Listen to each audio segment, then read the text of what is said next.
어, 나는 누구인가에 대한 주제는 참으로 중요한, 우리 인생에서 언제나 우리가 기억해야 되는, 우리가 어릴 시절부터 우리의 정체성을 찾아가게 되는 아주 소중한 제목입니다. 나는 누구일까? 나는 어디서 왔을까? 나는 어떤 사람일까? 그리고 어떤 사람으로서의 삶을 앞으로 살아가야 할까? 그 고민은 많이 할수록 좋습니다. 자주 하십시오. 그리고 인생을 살아가면서 중간중간에 또 하고 또 짚어보십시오. 나에게 있는 나를 부르신 그 하나님의 정체성대로 살아가고 있는지, 아니 다시 한번 내가 다른 길로 가게 되고 거꾸라지고 돌아서게 되었는지, 그 길을 바로잡는 과정들이 필요합니다. 근데 내가 누구인지에 대한 질문은 우리는 항상 합니다. 날마다 하고 고민합니다. 근데 예전에도 함께 설명드렸던 적이 있는데, 소개했던 적이 있었던 책 중에 하나가 토미 테니의 하나님 당신을 갈망합니다 라는 책이에요. 인생 책이라고 할 정도로 저에게는 큰 감동을 주었던 너무 아름다운 책이었습니다. 하나님 당신을 갈망합니다. 저의 인생에서도 항상 갈 길을 못 정하고 머뭇거리고 있을 때에 내 안에 무언가 허전한 것들이 있고 뻥 뚫린 것 같은 그런 마음속에 있을 때 이 책을 보면서 내가 지금 하나님께 올인하고 있고 내가 하나님을 바라보고 있고 이 주의 종의 길을 걸어가고 있고 또한 이 길을 선택하고 있는 내가 내가 하나님을 갈망하고 있었구나, 내가 하나님의 사람이구나 라게 하는 규정을 할 수 있게 하고 나를 돌아볼 수 있게 하고, 오히려 저 같은 경우에는 이 책을 통해서 나를 스스로에게 좀 칭찬하고 나를 위로할 수 있는, 내 구멍난 마음을 내가 하나님으로 채우고 있는 것이 맞았구나, 내가 그래도 하나님이 날 바른 길로 인도해 주셨구나 하는 책이 하나님 당신을 갈망합니다 이런 책이었어요. 이 책에서 보면 내가 갈망하고 있는 것, 그게 나다. 저는 다행히 이 책을 본 시점이 하나님을 너무 갈망하고 있었을 때였고 배고플 때였어요. 뭔가 구멍이, 이 배에서부터 그런 느낌 알아요? 이 배꼽에서부터 등까지 그냥 구멍이 통째로 나 있는 것 같은 그 허전함. 그때 이 책을 보면서 내가 하나님을 갈망하고 예배를 사모하고 다윗처럼 하나님께 그 찬양 한 구절 한 구절에 막 애타게 부르고 있는 이 모습이 내가 하나님의 사람이었구나. 이 책에서도 그렇게 이야기합니다. 내가 갈망하고 있는 것, 지금 내가 어떤 육체적인 것, 그냥 이 생에 이 땅의 것들을 갈망하고 있다면 사실 아직 당신은 육체의 사람인 거고 육의 사람인 거고 땅의 사람인 겁니다. 그러나 여러분들이 어떠한 고난 속에서 어떤 어려움이 있지만 그것을 통하여서라도 내가 그것 때문에 은혜를 갈망하고 있더라면, 내가 하나님을 갈망하고 있더라면, 예배를 갈망하고 있고 뭔가 하늘의 것들을 기다리고 갈망하고 있더라면 당신은 하늘의 사람이고 영적인 사람입니다 라는 원인 관계를 설명해 주고 있는 너무나 감동적인 책입니다. 다시 한번 여러분들에게 추천합니다. 한번 읽어보시기를 바랍니다. 여름방학이 됐죠? 여름에 휴양지 같은 데 갈 때 이 책 한 권 딱 들고 가십시오. 그리고 처음부터 끝까지 바다를 보면서 한번 읽어보십시오. 오늘의 본문은요, 이스라엘 백성들이 나 자신의 모습을 찾아가는 장면이에요. 이스라엘 백성들이 건축을 열심히 했습니다. 정말 성실하게 일하였고 이렇게 열심히 일하는 백성들이 없습니다. 저는 이스라엘 백성들 모습 보면 대한민국 사람들이 생각납니다. 근데 전 세계적으로도 우리 대한민국 사람들처럼 열심히 일하고 또 국가의 어떤 부르심과 명령에 이렇게 잘 순종하고 따라가는 한마음이 되어 있는 나라는 많지 않다 하면서 이번 코로나 시국에도 대한민국이라는 나라를 연구하는 나라들이 많이 있더라고요. 대한민국의 국민들은 참 다 같이 한결같은 마음으로 열심히 간다. 근데 이스라엘 백성들이 참 그랬어요. 열심히 일하고 건축하고 52일 만에 이 건축을 마무리했다라는 건 그야말로 기적이었습니다. 말도 안 됩니다. 그런데 이 느헤미야 8장의 이제 마지막 구절에 가면 어떤 이야기가 있냐면요, 8장 17절에 보면은 사로잡혔다가 돌아온 회중이 다 초막을 짓고 그 안에서 거하니 눈의 아들 여호수아 때로부터, 여기서부터가 중요합니다. 이스라엘 백성들이 여호수아 때로부터 그날까지, 그러니까 지금까지 이스라엘 자손이 이같이 초막을 짓고 초막에서 잔 날이 없다라는 거예요. 이스라엘 백성들에게 초막이라는 것, 초막절이라는 것은 이스라엘의 3대 절기로서 평생 대대에 이스라엘에 잘 알고 있는 선교사님이 계셨어요. 지금은 코로나 때문에 한국에 나와 있는데, 이분이 이스라엘의 그 초막절 절기에 유대인들이 축제를 벌인, 거리에서 음악 페스티벌을 하면서 나팔 불고 연주하고 그 춤추면서 거리 페스티벌 하는 것을 동영상을 저에게 보내준 적이 몇 년 전에 있었어요. 그러할 정도로 지금도 이스라엘 백성들은 유대인들의 절기를 지켜가면서 철저하게 절기를 통해서 내가 하나님의 백성입니다를 약속하고 보여드리고 그 신뢰의 관계를 쌓아가는 것이 이스라엘 백성들이었어요. 그런데 오늘 말씀해 보니까 이스라엘 백성들이 여호수아 때로부터 지금 그날까지 초막절을 지킨 날이 없다라는 거예요. 그러니까 이스라엘 백성들이 하나님을 갈망하고 말씀을 갈망하고 하나님의 백성으로서 살아가는 모습은 잃어버리고 있었다는 거예요. 여러분, 이 모습이 가장 중요한 겁니다. 지금 이 땅에 어떤 모습이 있느냐, 지금이 어떤 시국이냐, 이것도 굉장히 중요한데, 그것보다 더 중요한 것은 무엇이냐, 내 안에 어떠한 삶이 실천되고 있느냐, 내 안에 어떠한 정체성으로 살아가고 있느냐가 훨씬 더 중요한 주제입니다. 왜냐하면 내면에 있는 것이 훨씬 강력하기 때문에 그래요. 외형적인 것은 언제나 변할 수 있고 세상의 흐름들은 언제나 오르락내리락 그런 변화들이 있습니다. 그러나 내면의 것들이 무너지게 되면 다 무너지게 되는 거예요. 세상이 안전해도 나의 내면이, 나의 정체성이 무너져 있으면 난 안전한 것이 아니에요. 그러나 세상이 위험하고 어려워도 그 속에서라도 내가 나의 주체성과 정체성을 찾아가고 있으면 그것으로 나는 생명을 얻을 것이고, 심지어 세상에서 여러 가지 환난과 어려움을 통해서 무너지고 심지어 죽음을 당한다 할지라도 나의 정체성과 내면이 살아있기 때문에 나는 스데반처럼 죽어가는 그 시간에도 하나님을 찬양하고 노래하고 믿음의 사람으로서 하나님의 밝은 하늘과 비둘기를 보면서, 성령의 비둘기를 보면서 살아있는 삶으로 하나님께 갈 수 있는 모습이요.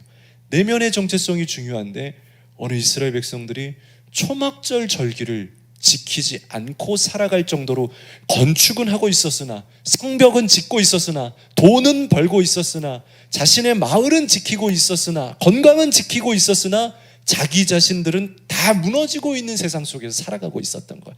이것을 우리 일반적인 그런 심리학이나 우리 일반적인 용어에서 뭐라고 하냐면 공허, 허탄함, 무너졌다라고 이야기하는 겁니다. 세상이 무너진 게 무너진 것이 아니고 나 자신을 잃어버린 게 무너진 겁니다.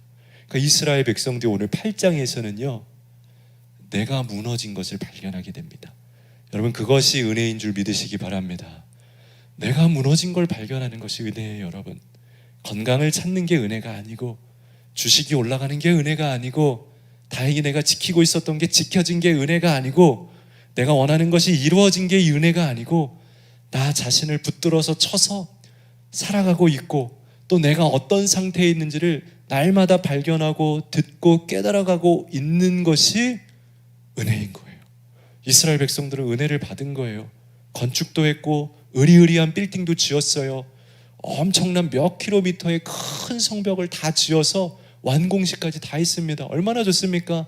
내가 원하는 빌딩, 건물주가 된 거죠.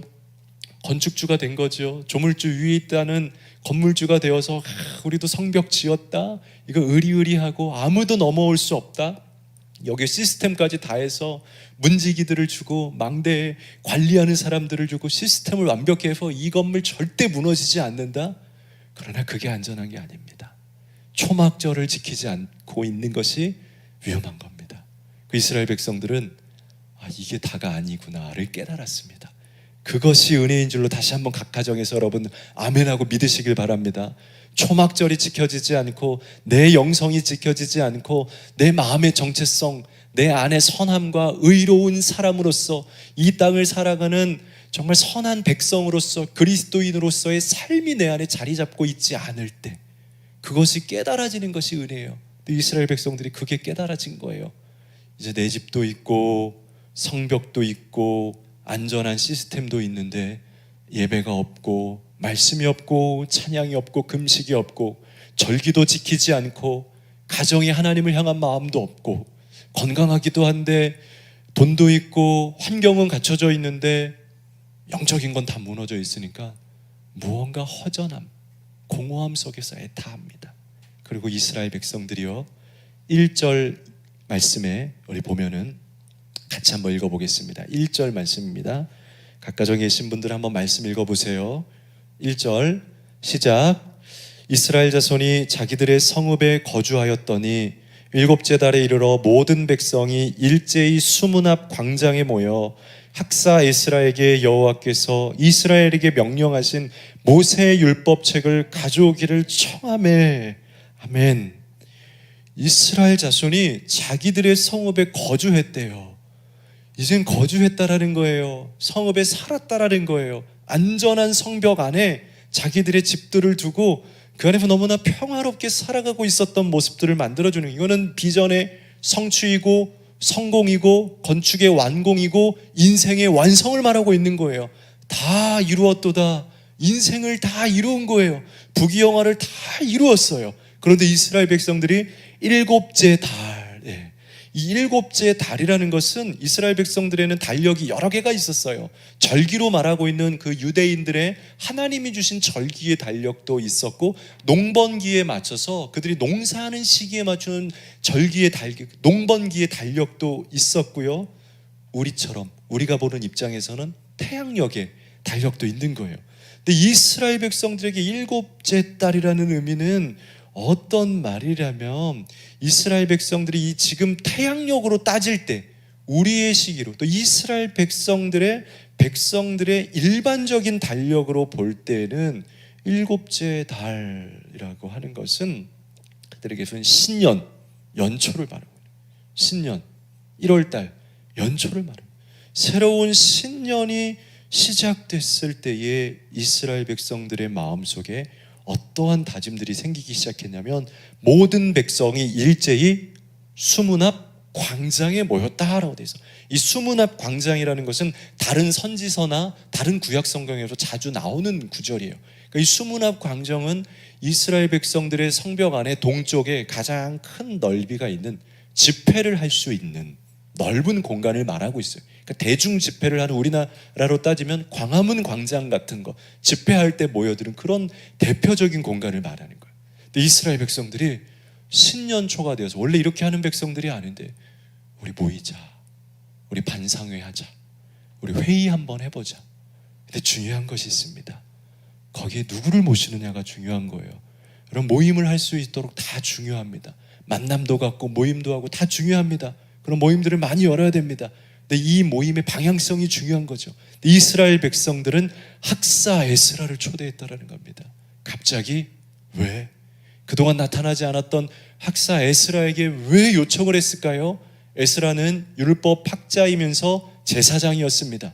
느헤미야가 총독으로서 이스라엘 백성들의 행정적인 지도자고 정신적인 실제적인 리더였더라면, 에스라는 영적인 지도자였어요. 말씀을 선포하는 사람이었고 제사를 집례하는 사람이었어요. 이스라엘 백성들이 느헤미야가 아니라, 동네 친구가 아니라, 잘 아는 사람이 아니고, 재미있는 사람이 아니고, 개그맨이나 연예인을 초대한 것이 아니고 에스라를 초대했다라는 거예요.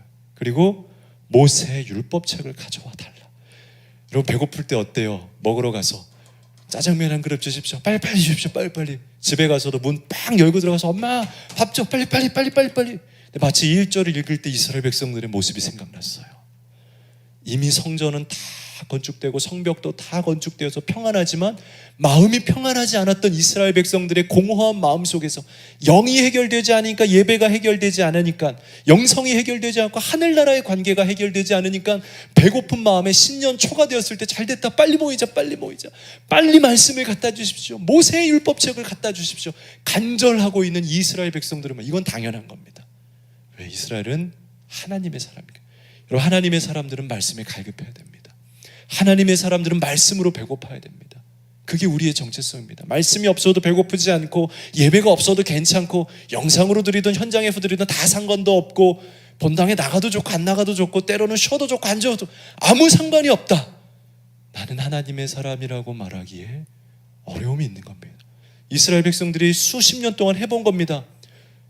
가난도 해보고 고민도 해보고 성벽도 지어보고 이제 다 마무리도 해버렸지만 결국에 말씀이 없으니까 안 된다는 걸 자기들이 깨달았어요. 이게 하나님의 사람인 겁니다. 마태복음 4장 4절에 예수께서 대답하여 이르시되 기록되었을 때 사람이 떡으로만 살 것이 아니요 하나님의 입으로부터 나오는 모든 말씀으로 살 것이라 하였느니라. 아멘. 이것이 그리스도인들의 정체성인 거예요. 이게 하나님의 사람이 가지고 있는, 떡으로만 살 것이 아니고 떡을 먹어야지만 사는 것이 아니고 말씀을 먹어야지 그것으로 살 수 있고 그것으로 죽을 수도 있는, 말씀에 의해서 왔다 갔다 움직여지는 그것이 그리스도인들의 모습이다라는 겁니다. 그래야 내가 하나님의 사람인 겁니다. 뭐 그래도 좋고 안 그래도 좋고 상관없습니다. 그러면 나를 다시 한번 점검해야 됩니다. 그리고 수문 앞 광장으로 모이셔야 합니다. 2절 말씀, 3절 말씀 우리 가정에서 한번 읽어보세요. 2절, 3절 말씀입니다. 일곱째 달 초 하루에 제사장 에스라가 율법책을 가지고 회중 앞 곧 남자나 여자나 알아들을 만한 모든 사람 앞에 이르러 수문 앞 광장에서 새벽부터 정오까지 남자나 여자나 알아들을 만한 모든 사람 앞에서 읽음에 뭇 백성이 그 율법책에 귀를 기울였는데, 이스라엘 백성들이 이제 신년 초에 에스라를 모시고 함께 광장에서 모였습니다. 근데 어떤 사람들이 모였냐, 이게 중요한 거죠. 여러분, 말씀은 몇 살부터 들어야 될까요? 유아 세례는 주는 게 맞을까요? 안 주는 게 맞을까요? 몇 살부터 들어야 될까요? 뭐 여러 가지 논란들이 있습니다. 여러분, 하나님 말씀을 어떤 사람들에게 전해야 될까요? 우리는 당연히 많은 학습이 되어 있기 때문에 이런 당연한 걸 목사님 물으시나, 당연히 많은 사람들에게 전해야 되죠. 그러나 이스라엘 백성들이 가지고 있었던 중요한 그들의 신학 사상 중에 하나가 무엇입니까? 선민의식입니다. 말씀은 우리만 들어야 되고, 말씀은 성인들만 들어야 되고, 가장 중요한 인권은 성인 남자만 가지고 있고. 그럼 오늘 말씀에 뭐라고 되어 있습니까? 적어도 말씀에 대해서는 어떻게 되어 있습니까? 물론 그들의 인구를 계수할 때는 성인 남자만 계수합니다. 그러나 말씀을 대할 때는 어떻게 하느냐? 말씀을 대할 때, 우리가 영화를 볼 때는 나이의 구분들이 있습니다. 미성년자, 또 19세 이상 성인들이 볼 수 있는 거, 자동차를 탈 때에도 그 숫자에 혹은 그 인원수에 모든 제한이 있고 다 그런 한계성들이 다 있습니다. 놀이기구를 탈 때도 키가 몇 센치가 이상이 돼야 되고 몸무게가 어떻게 해야 되고 다 있습니다. 그러나 말씀에 대해서는 어떻게 해야 됩니까? 오늘 말씀해 보니까 남자나 여자나 알아듣기만 할 수 있다라면, 알아들을 수 있는 모든 사람, 어린아이일지라도 알아들을 수 있는 나이가 되면 모두가 다 광장에 모여라. 이것이 바로 말씀을 들어야 되는 선교적인 원리이고 대상인 겁니다. 여러분, 이 말씀은요, 예배에 올 때에도 그렇고요, 여러분들만 오시면 안 됩니다. 우리 집에 말씀을 들을 수 있는 귀가 있는 한글을 아는 모든 백성이라면 누구에게나 말씀을 열어서 함께 말씀을 전해야 되고, 말씀을 교육해야 되고 훈련해야 됩니다. 이 말씀은 모든 열방에게 열려있는 하나님의 말씀입니다. 마태복음 19장 14절에 예수께서 이르시되 어린아이들을 용납하고 내게 오는 것을 금하지 말라. 어린이들이 말씀 듣게 해라. 어린이들도 다 내 앞에 오게 해라. 디모데전서 2장 4절에 하나님은 모든 사람이 구원을 받으며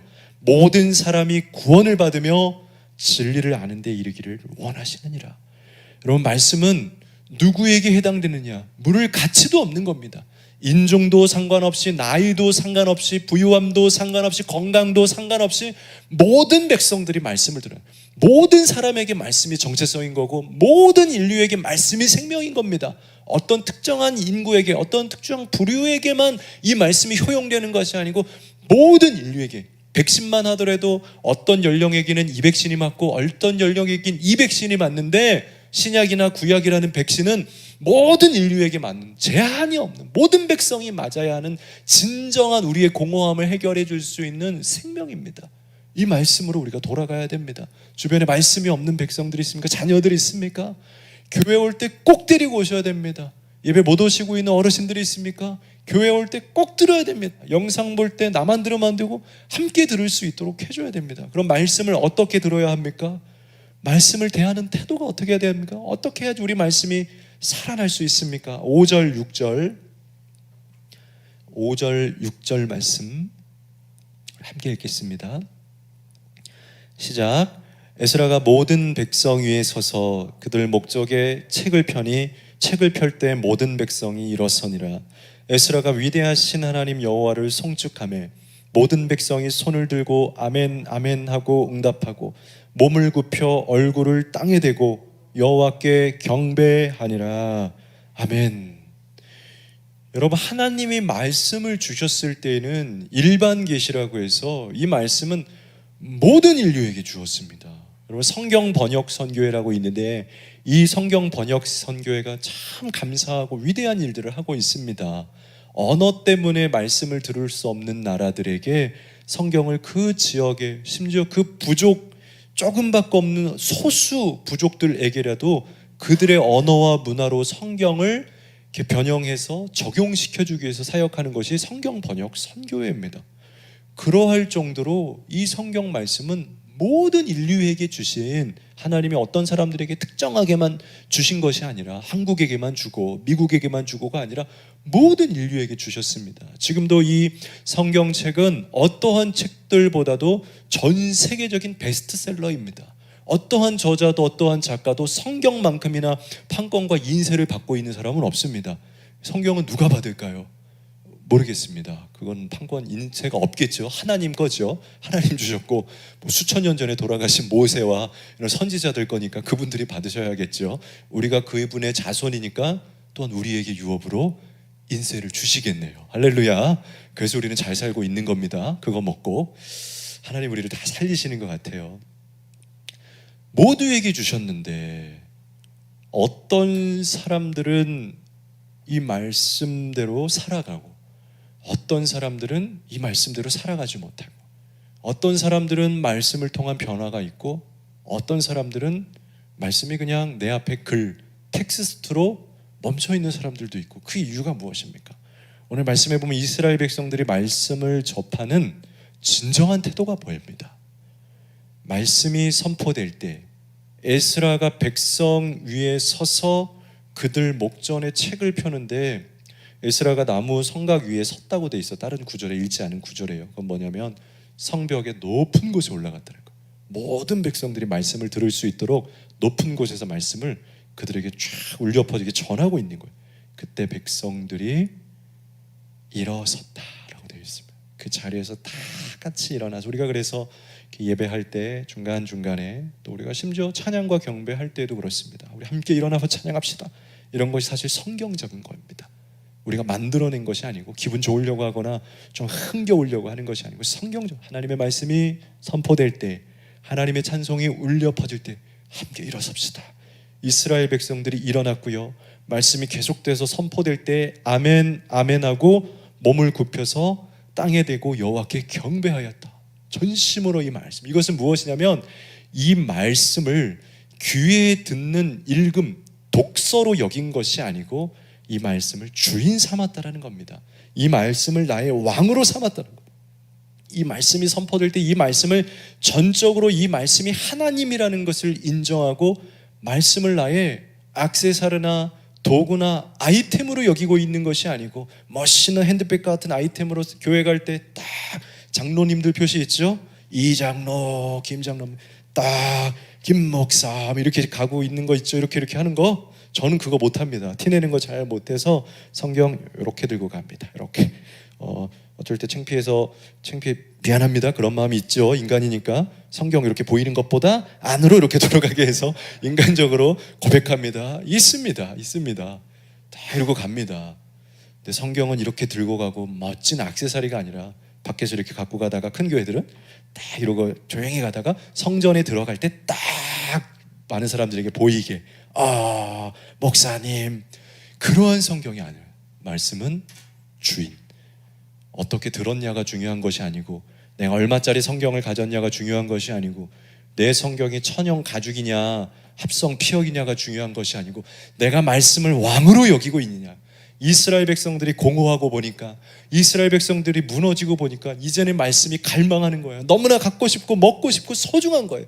이게 내 삶에 너무 필요했다라는 걸 알게 되는 거예요. 저는 이 코로나 시국에 여러분들이 그걸 깨달았으면 좋겠습니다. 백신도 중요하고 건강도 중요하고 여러 가지 환경을 통해서 여러분들이 안전을 추구해야 되는데, 하나님의 말씀을 보고 그 말씀의 위로를 얻는 것이 진정으로 안전이구나. 그래서 말씀이 선포될 때 일어나고 싶고 받아 먹고 싶고 무릎 꿇고도 싫고, 너무나 이 말씀이 아니지 정말 어떠한 방법을 통해서라도 내가 말씀의 깨달음을 얻고 싶다, 이런 자세가 여러분들에게 있었으면 좋겠습니다. 이 코로나 시기는 우리가 말씀을 가까워지게 하는, 아니 간절함을 주게 하는 너무나 좋은 영적인 찬스였어요. 이스라엘 백성들이 성벽을 짓고 나니까 그 마음속에 이제 비로소 찬스가 생겼어요. 하나님을 돌아볼 수 있는 회복의 마음이 생긴 거예요. 이거는 은혜예요. 이 코로나 시기 우리가 그걸 가져야 돼요. 우리가 다른 환경에 연연할 때가 아닙니다. 이럴 때일수록 하나님이 나를 지켜주시는구나, 말씀을 주인 삼아야겠다. 그래서 시편 119편 105절에 주의 말씀은 내 발의 등이요 내 길의 빛이니이다. 이 시편의 저자는 말씀이 내 삶의 등불이 된다는 걸 알고 있었다는 거예요. 이거 없으면 난 못 살아. 내 길에 빛이 되는구나. 이거 없으면 못 살아. 이게 주인 된 사람들인 겁니다. 이것이 말씀을 주인으로 여기는 사람입니다. 그러나 우리는 어떻습니까? 말씀이 주인이라기보다는 그냥 말씀 이걸 주인으로 삼는다는 건 어때요? 우리 고대 사회에서 주인이 된다는 건 어때요? 종들에게 행하는 의식들이 있죠. 고대 사회의 종들에게 행하는 문신들, 혹은 그런 그들에게 이렇게 코 같은데 귀 같은데 뚫어서 내가 나의 종이다 라고 하는 그런 의식들이 있잖아요. 종이 된다라는 것은 정말로 그분의 흔적과 그분의 의식을 나에게 가지고 정말로 그분의 하인이 되는 것이 우리가 종이 되는 거고, 그 말씀을 주인 삼는 거예요. 우리는 그 말씀에 무릎을 꿇는다기보다는 내가 보고 싶은 방향으로 보고 듣고 싶은 방향으로 듣고 거르고 싶은 것 거르고 말씀을 따라간다라기보다는 듣고 적절히 살아가는 것이 사실 그러면 우리는 일어나서 경배하는 말씀이 아니고 우리는 그냥 말씀을 본 것 정도인 겁니다. 7절과 8절에는 이 말씀을 대하는 이스라엘 백성들의 또 한 가지 중요한 태도가 나와 있는데요. 7절에 이렇게 되어 있습니다. 예수와 바니와 세레비아와 쭉 이름들이 나와 있고요. 뒤에 레위 사람들은 백성이 제자리에 서 있는 동안 그들에게 율법을 깨닫게 하였는데, 하나님의 율법책을 낭독하고 그 뜻을 해석하여 백성에게 그 낭독하는 것을 다 깨닫게 하니 라고 되어 있습니다. 여러분, 성경 통독이라는 것이 있어요. 우리나라에 많은 운동들이 일어나고 좋은 영향력들을 발하였습니다. 좋습니다. 성경 통독 많이 할수록 좋은 것 같습니다. 어쨌든 글이라는 것은 이렇게 읽은 책을 또 읽고 반복해서 읽는 건 도움이 됩니다. 한 번 읽을 때 또 다르고 두 번째 읽을 때 더 깊은 의미를 알게 되고, 그래서 통독을 하는 건 중요합니다. 근데 통독을 하는 이유가 뭔지 아세요? 통독은 횟수를 늘려가는 거 하는 것은 아니에요. 통독이 시작된 이유가 무엇입니까? 우선은 전체적으로 다 읽어야 된다. 워낙 장수가 방대하니까. 그런데 그 속에 숨은 의미는 무엇입니까? 또 읽고 또 읽음을 통하여서 이 안에 있는 뜻을 발견하리라. 이 말씀을 깨달으리라. 이게 중요한 거예요. 나 10독했다, 심지어 100독했다가 중요한 것이 아니에요. 100독을 하였어도 이 안에서 나에게 주시는 살아계신 하나님의 깨달음이 말씀이 없고 내 삶에 적용하는 적용점이 없다라면 그것은 의미 없는 말씀이에요. 이스라엘 백성들은 이 말씀을 대하는 깨달음의 태도를 너무나 전심으로 전력으로 적용하였어요. 이 당시에 이스라엘 백성들이 예배를 드리는 데 있어서, 말씀을 듣는 데 있어서 문제점이 무엇이었냐면 언어의 문제점들을 가지고 있었어요. 이 이야기를, 느헤미야를 초반에 이야기할 때 배경의 설명들을 했잖아요. 지금 많은 세대들이 페르시아로 갔고 그곳에서 또 그 이전에는 바벨론으로 갔고 그들의 언어가 다 변형되고 있었어요. 그래서 어떤 세대들은 히브리어를 가지고 있었고 아직도 기억하는 백성들이 있었고, 심지어 2세대, 3세대 자녀들은 히브리 언어를 모르고 오히려 페르시아 언어, 아람어를 알고 있는 세대 속에서 살아가고 있었어요.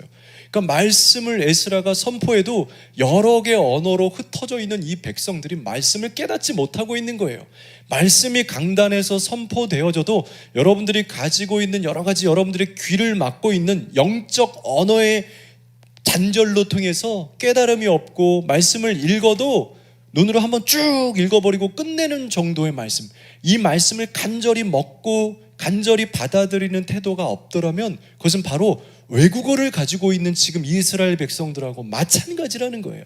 그러니까 이스라엘 백성들이 어떻게 말씀을 전하기 시작했냐면, 에스라가 말씀을 전하면 레위인들이 백성들의 중간중간에 서서 그 말씀을 통역해주고 해석해주기 시작한 거예요. 너무나 아름다운 말씀이죠. 옛날의 말씀은, 고대 사회의 말씀은 대부분이 지금처럼 이 두 가지 역할을 한 번에 하지 않았어요. 지금은 이걸 한 번에 목회자들이 하는 거예요. 성경에 있는 언어를 해석해서, 지금 레위 사람들처럼 이미 제가 해석하고 여러분들의 언어로 다시 한번 변형하여서 상세하게 깨달음으로 전달해 주는 거예요. 근데 이스라엘 백성들은 그게 되어 있지 않으니까 위에서 전하고 아래서 깨달아주고 열심히 노력하고 있는 거예요. 말씀은 어떻게 받아야 되냐면, 여러분 각 가정에서 볼 때도 호로록 보면 안 돼요. 절대로 이렇게 보면 안 돼요. 말씀을 쭉 읽고 그 말씀이 나에게 주는 의미가 무엇인가. 그래서 가장 여러분들에게 추천하는 거는요, 성경의 그 권마다 좀 내용들이 다르긴 하지만 대부분의 성경들은 이야기를 가지고 있어요. 이 이야기를 쭉 진지하게 읽어야 돼요. 스토리로 다 읽어보면서 여기서 무엇을, 나에게 이 이야기 속에서 나에게 주는 이야기가 무엇인가를 깨달을 수 있도록 집중해야 돼요. 그러면서 여기에 이제 알지 못하는 단어들이나 이런 것들은 여러분들 다른 성경들이 있죠. 주석 성경들이 있어요. 혹은 새번역, 새로운 개정들이 있어요. 현대인의 성경들이 있어요. 그걸 다시 한번 보면서 또 찾아가는 거죠.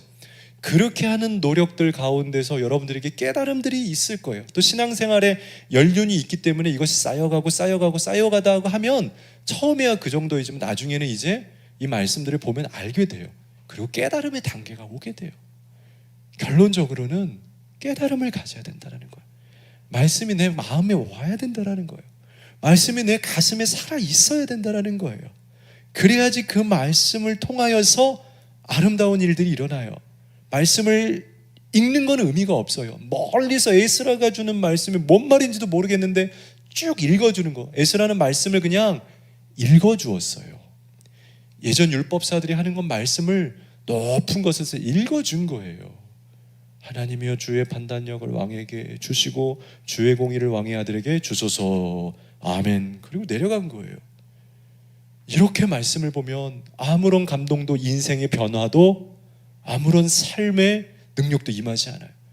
이 말씀을 읽고 설교를 통해서 또 다시 한번 듣고 노력하고, 이것이 나에게 주신 음성이 무엇인가, 또 살다 보면 삶에서 그 말씀을 기억하면서, 이 말씀이, 그때 그 말씀이 이것이었구나, 등불이라는 개념이 이것이구나. 여름에 휴가를 가고 캠핑을 하고 휴가지에 갔는데 너무나 깜깜한 여름밤에 등불 하나를 켜게 되니까 너무나 밝은데 시편 말씀을 생각하면서, 하나님 말씀이 없으면 이렇게 위험하게 내가 길을 걷게 되는군요. 그러나 말씀이 있으면 이렇게 등불처럼 내가 안전하게 걸어갈 수 있군요. 주님, 내가 말씀 없이는 살지 않겠습니다. 이거는 해석된 말씀, 깨달아진 말씀이 되는 거예요. 그러니까 진짜 말씀의 사람이 되려면 이렇게 말씀을 날마다 갖고 다녀야 돼요. 많이 읽고 가슴에 있어야 돼요. 많이 그러진 못하죠. 이게 잊어버리고 살죠. 또 많이 보지도 않죠. 관심도 많이 갖지 않죠. 이스라엘 백성들은 너무나 이 말씀을 먹고 싶고 깨닫고 싶어서 그 백성들이 열심히 노력했습니다. 레위인들이 각 지역마다 가서 가르쳐주고 해석해주고 이 의미가 무엇인지 알려주고 하면서 너무나 행복한 마을을 이루어가고 있어요. 그런 공동체가 되었다는 겁니다. 이 말씀을 읽게 되면, 그렇게 아멘으로 받아들이게 되면 어떤 모습이 생깁니까? 9절입니다. 9절 같이 읽겠습니다. 시작. 백성이 율법의 말씀을 듣고 다 우는지라. 총독 느헤미야와 제사장 겸 학사 에스라와 백성을 가르치는 레위 사람들이 모든 백성에게 이르기를 오늘은 너희 하나님 여호와의 성일이니 슬퍼하지 말고 울지 말라 하고. 말씀은 앞서 이야기한 것처럼 그렇게 읽어야 합니다. 정말 내 삶의 주인으로 아멘 아멘으로 깨달으며 갈망하며 읽어야 됩니다. 왜? 그렇게 볼 때 삶의 변화가 일어나는 거예요. 그렇게 볼 때 진정으로 여러분, 우리가 신앙생활하면서 하나님, 신앙생활하는데 왜 나는 변화가 없어요? 하나님 왜 좋은 일이 없어요? 그렇게 핑계할 것이 없습니다. 왜요? 우리가 말씀을 이렇게 접해야 돼요. 우리가 예배를 이렇게 무릎 꿇고 두 손 들고 하나님 눈물로 하나님 아멘 아멘 하나님 날 구원해 주셔서. 여러분, 그렇게 예배 드렸습니까? 정말 그렇게 신앙생활 하고 있습니까? 그러면 하나님께 여러분 탓할 수 있습니다. 나는 왜 변화가 없죠? 나 왜 제자리죠? 그럼 하나님께 탓하십시오. 여기 예배 드릴 때마다 벌러덩 눕고 엎드려서 땅바닥을 치며 하나님 살려주십시오, 살려주십시오, 나에게 길을 인도해 주십시오. 그랬는데 하나님이 은혜가 없다. 그럼 저를 찾아오십시오. 내가 어떻게든지 부인해주고 변명해주고 해보겠습니다. 그 정도로 자신 있습니다. 하나님 분명히 일하실 것입니다. 그렇게 예배하니까 이스라엘 백성들 속에 일어난 첫 번째 현상은 뭐냐면 자아가 먼저 깨달아집니다. 내면이 먼저 깨달아졌던 거예요. 이스라엘 백성들은 그동안 착각하고 있었습니다. 성벽지니까 됐네, 다 지었고 집도 있고 됐네. 내 말씀을 듣기 시작하니까. 그리고 이스라엘 백성들은 기본적으로 선민의식이 있었습니다. 그래도 우리가 하나님 백성이니까 잘 됐어, 오늘 이렇게 모였으니까 이제 우린 잘할 수 있을 거야. 잘 되긴 뭘 잘 돼? 한 번 집회한다고 잘 됩니까? 한 번 그냥 으쌰으쌰 했다가 잘 됩니까? 하나님 그렇게 한 번에 눈 깜빡하고 그런 사람입니까? 그들의 중심을 보는 하나님이에요. 근데 이스라엘 백성들이 딱 모여서 정말로 말씀을 전심으로 사모하게 되니까 어떤 일들이 일어나게 됐냐면 그들이 눈물을 흘리기 시작했다라는 거예요. 눈물을. 온 곳곳에서 레위 사람들이 말씀을 가르쳐줄 때 그 말씀을 듣고 통곡하고, 하나님 내가 말씀대로 살지 못했군요.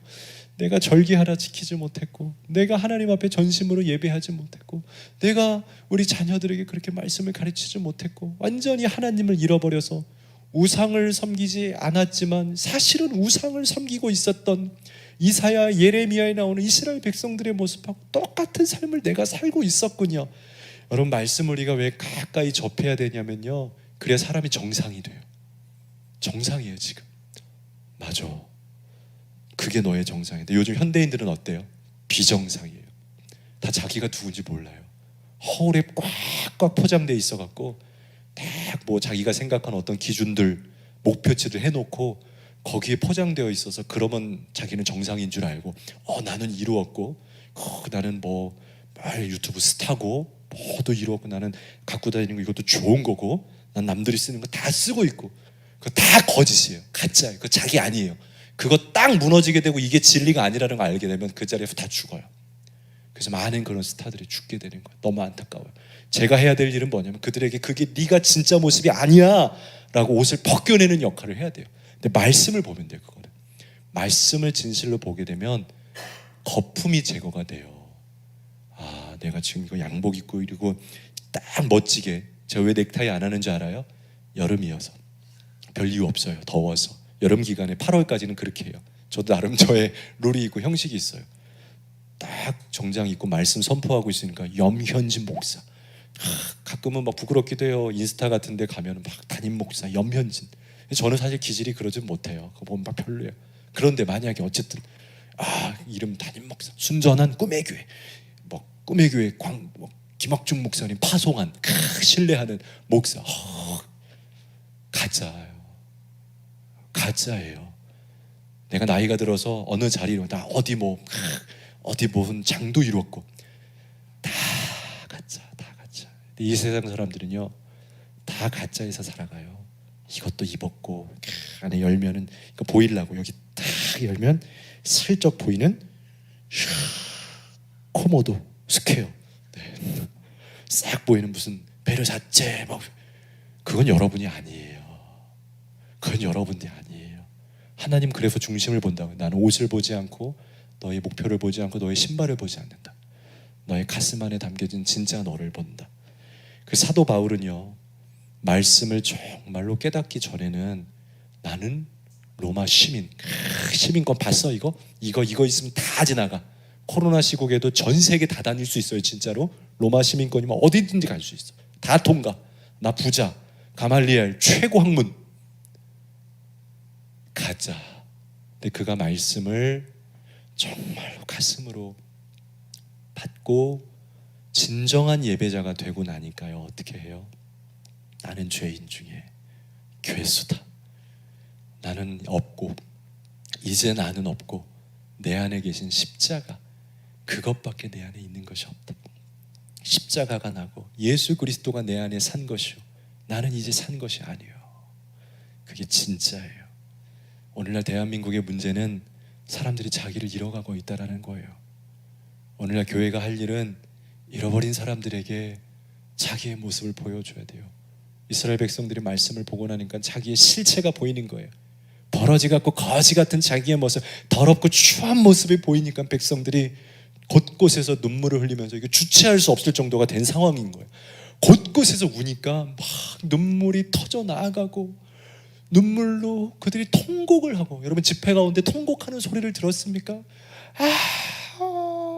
여성들의 통곡하는, 40, 50대 아주머니들의 통곡하는 그 목소리 저는 아직도 기억이 납니다. 집회에서 회개의 눈물을 흘리며 말씀을 듣고 찬양하다 그 안에서 죽어있는 자신을 깨달았을 때 하나님이라고 엉엉 통곡하는 그 목소리, 그 모습이 지금 생긴 거예요. 그러니까 이스라엘 백성이, 에스라와 레위인들이 뭐라고 합니까? 울지 말라, 울지 말라. 이거는 울지 마 이런 것이 아니고 너무 울음이 있으니까 정돈을 해주면서 오늘은 주의 성일이야, 우리 기뻐해야 하는 날이지, 다들 우리 잠잠해, 괜찮아 위로하고 있는 말씀인 거예요. 저는 여러분들이 정말 말씀을 이 코로나 시국에 사모하고 깨달아서 가짜 내 모습으로 살아가지 않고 그 안에서 울며 회개하는 진정한 나의 모습이 발견되는 여러분들이 되었으면 좋겠습니다. 그리고 그 모습을 찾지 못하고 있는 여러분들의 친구들, 제발 전도하십시오. 여러분, 가짜에 속삭이고 있는 사람들 보면은 여러분들 마음 한편을 안타까워 해주세요. 그러면서 말로 막 가자마자 막 너 가짜, 우리 목사님 너 가짜래, 그럼 전도 절대 못해요. 여러분, 그러면 큰일 납니다. 그렇게 하는 게 아니에요. 마음으로 아파하는 거면서 저들의 실체는 우리는 알잖아요. 그러니까 그들을 향하여서 간절히 준비하고 한 단계 한 단계씩 하는 거예요. 제발 전도하셔야 돼요.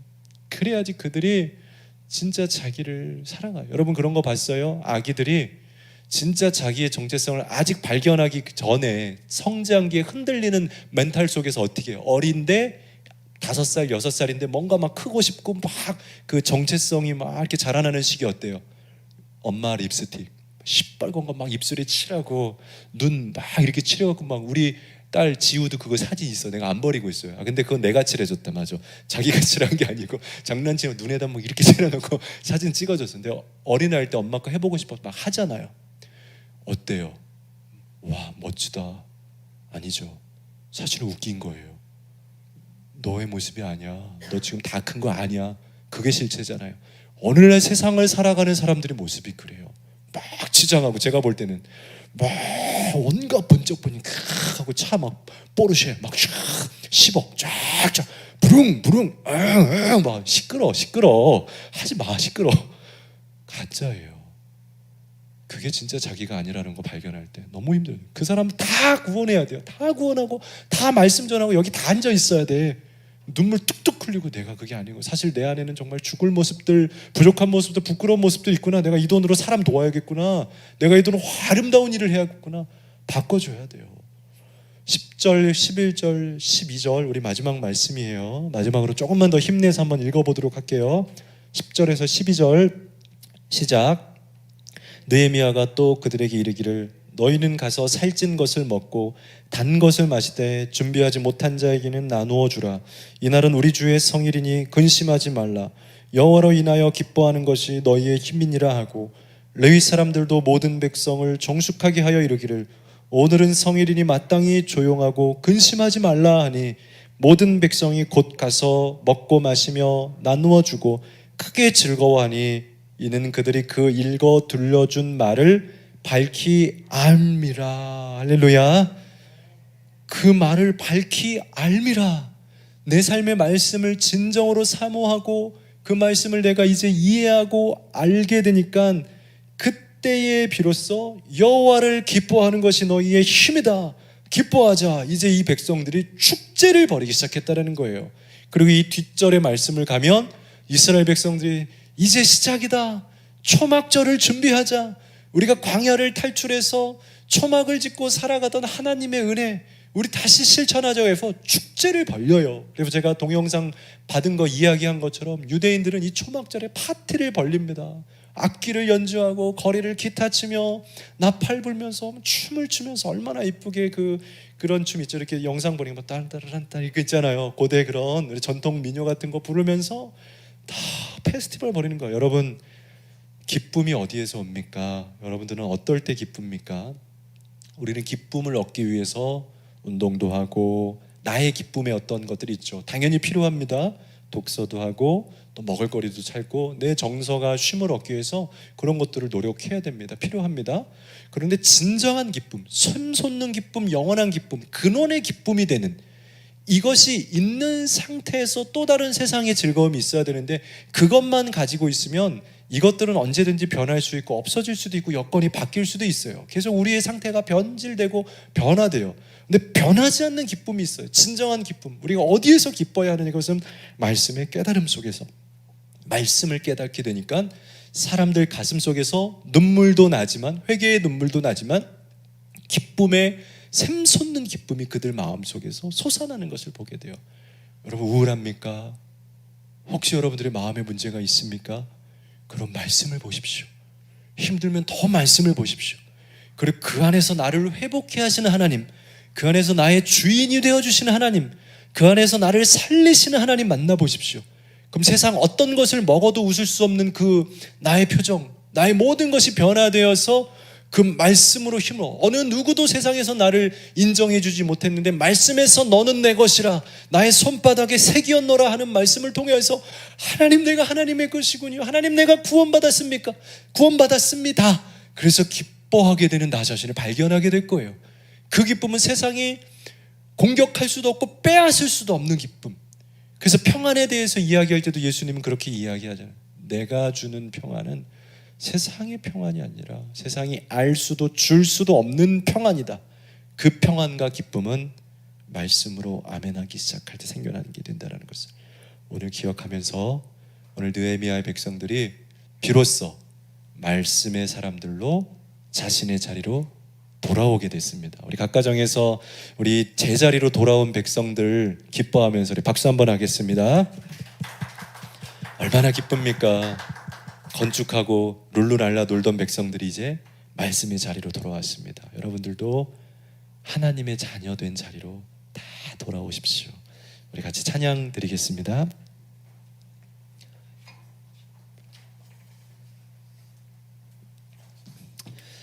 우리 주님 말씀하시면 내가 나아가리라. 주님 말씀으로 나를 초대해 주십시오. 하나님 영적인 자리, 예배자의 자리로 내가 돌아가겠습니다. 그런 마음으로 찬양 드리도록 하겠습니다.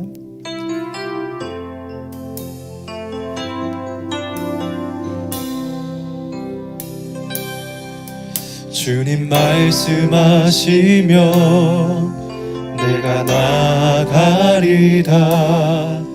주님 뜻이 아니면 내가 멈춰서리다. 나의 가고 서는 것 주님 뜻에 있으니 오 주님 나를 이끄소서. 한 번 더 주님 말씀하시면 주님 말씀하시면 내가 나아가리다. 주님 뜻이 아니면 내가 멈춰서리다. 나의 가고 서는 것 주님 뜻에 있으니 오 주님 나를 이끄소서. 뜻하신 그곳에 뜻하신 그곳에 나 있기 원합니다. 이끄시는 대로 순종하며 살리니 연약한 내 영혼 통하여 일하소서. 주님 나라와 그 뜻을 위하여 한 번 더 뜻하신 그곳에 뜻하신 그곳에 나 있기 원합니다. 이끄시는 대로 순종하며 살리니 연약한 내 영혼 통하여 일하소서. 주님 나라와 그 뜻을 위해 우리 마지막 한 번만 더 고백하겠습니다. 뜻하신 그곳에 나 있기 원합니다. 이끄시는 대로 순종하며 살리니 연약한 내 영혼 통하여 일하소서. 주님 나라와 그 뜻을 위하여 오 주님 나를 이끄소서. 오 주님 나를 이끄소서. 한 번만 더 오 주님 나를 이끄소서. 우리 각 가정에서 기도할 때 우리 가슴에 손을 얹고 우리 들은 말씀 기억하면서 함께 기도하겠습니다. 하나님, 말씀이 나를 이끌어 주시옵소서. 세상의 환경이 나를 이끌지 않게 하여 주시고, 하나님 내 생각이 나를 이끌지 않게 하시고, 내 욕심과 내 자아가 내 몸뚱이를 이끌어가지 않게 하여 주시고, 하나님 말씀이 나를 이끌어가게 하여 주옵소서. 말씀의 깨달음을 허락하여 주시고 그 말씀으로 눈물을 흘리고 회개하며 바른 나의 모습을 찾게 하여 주시고 그 속에서 진정한 기쁨을 회복하는 나와 가정이 되게 하여 주시옵소서. 함께 같이 기도하도록 하겠습니다. 기도하겠습니다.